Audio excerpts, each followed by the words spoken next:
Hey Virgo, welcome to your June monthly reading. I have your cards down here by the week. So your overall energy for the month is grace. And so how can you allow things to be easier this month? How can you open yourself up to receiving love or assistance or support? And can you go easier on yourself, okay?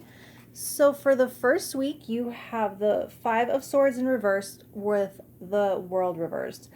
So this is where you'll really have to access that grace and be extremely mindful of your ego. And this is a warning about potential tantrum energy and a call to let this one go. I feel like you're closing in on a win, and having to be proven right at the finish line could have everything that you've worked for blow up in your face. And this isn't saying that that's going to happen, but you can absolutely prevent or avoid this. But okay, story time. Spoilers in case you haven't seen Game of Thrones. The Viper versus the Mountain. The Viper, Pedro Pascal, life, active, athlete, poison spear, skillfully, almost easily defeats this giant 7 foot impenetrable force of a man. He has him on the ground. It's over. He's won. All of us in the audience are delighted because we get so few wins on that show. Anyway, he's standing over him victorious, but he can't let it go. There's some confession or admission he just has to get from him, and his ego won't let it be over until he hears him say whatever it is. And from the ground, the mountain takes him down and reverses the victory.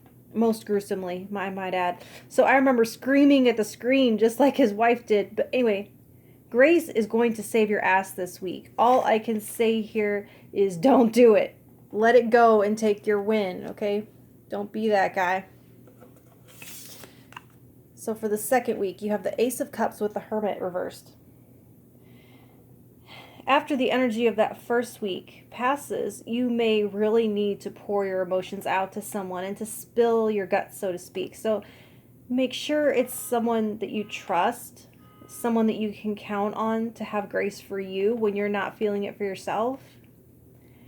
Like there's a tipping point between keeping your ego in check and then reining in a potential destructive confrontation versus bottling up all of your emotions until it either makes you sick, depressed, or explosive in some cases. So in a safe space with another that you trust, open your heart to receive love and grace. Because you're coming into this week with, a parched feeling. So give and receive extra affection with your partner. Or if you're single, it's a great time to take steps outside of yourself or allow yourself to fall in love. Whatever it is for you, you can be warmed and nourished by the light of another this week. Whatever you do, don't isolate, don't bottle it up. That feels so unhealthy right now. It's just ill-advised right now. Also, be teachable at this time. Be open to differences of philosophy or belief systems. I also see you falling in love with your life again when you can see it situated in the bigger picture, when you realize that what you do matters even if you don't think it does. For the third week, you have the Two of Swords with the Moon. And I'm seeing some decision-making paralysis and not really knowing why. There's a lot of unknowns and fuzzy thinking. But I think the indecisiveness may actually be protective during this time. Like certain times call for you to be decisive. But right now your choices may not be clear enough, and waiting might actually be the better strategy. Like something could come to light later and you might wish you'd have made a different decision or gone a different direction. I mean, it's not saying that you can't make any decisions. I mean, if it's clear, obviously go for it. But in some cases, there's just not enough information. I don't see anyone hiding anything from you. It's not like that.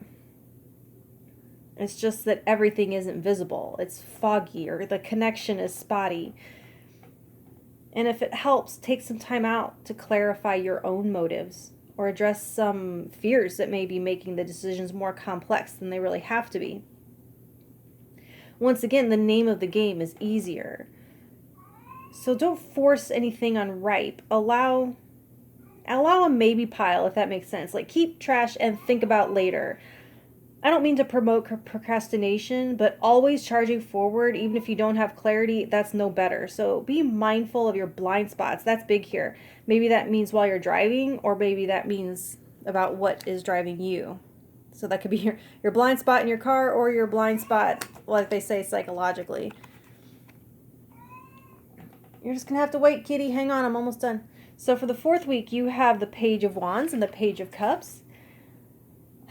Oh, to feel young again, I'm seeing here. So you're never too old to start over. You're never too old to be the one in the room who knows the least. You're never too old to be uncovering new truths about who you are. I see you recapturing a state of wonder that you may have felt was long past. You may feel newly invigorated to put some energy into what you consider your spiritual calling. Our culture does this really weird, toxic thing where it says that you're only doing it right if your spiritual calling and your vocation or the way you support yourself are the same, or promotes this idea of a calling as in you have one. You can actually have many and have multiple purposes. You could be a Swiss Army knife of a human being. There's something that you may be out of practice on, or even completely new at, that it would feel good to play with this week. Or just to boil it down even simpler, just find time to play, however you define it. Play music, play with your partner, play with your kids, play with your pets. What are your toys? What's a toy to you? Is it something in your garage? Is it something in the kitchen, in your art studio? But get lost in the moment and try, if you can, put monetizing it as far out of your consciousness as you can push it. And consider this too. Is financial reward the only green light the universe gives that we recognize anymore? What about higher states of consciousness? What about joy? Someone coming to you and saying that they were inspired to try something new because of you. Or bringing your blood pressure down, your cortisol levels down, strengthening your body in some way physically. Whatever it is, just go have fun for its own sake, okay? That's what I have for you for June. And if you want to hear what I have to say in July, like, share, and subscribe, and all that good stuff. And I'll talk to you then. Thank you.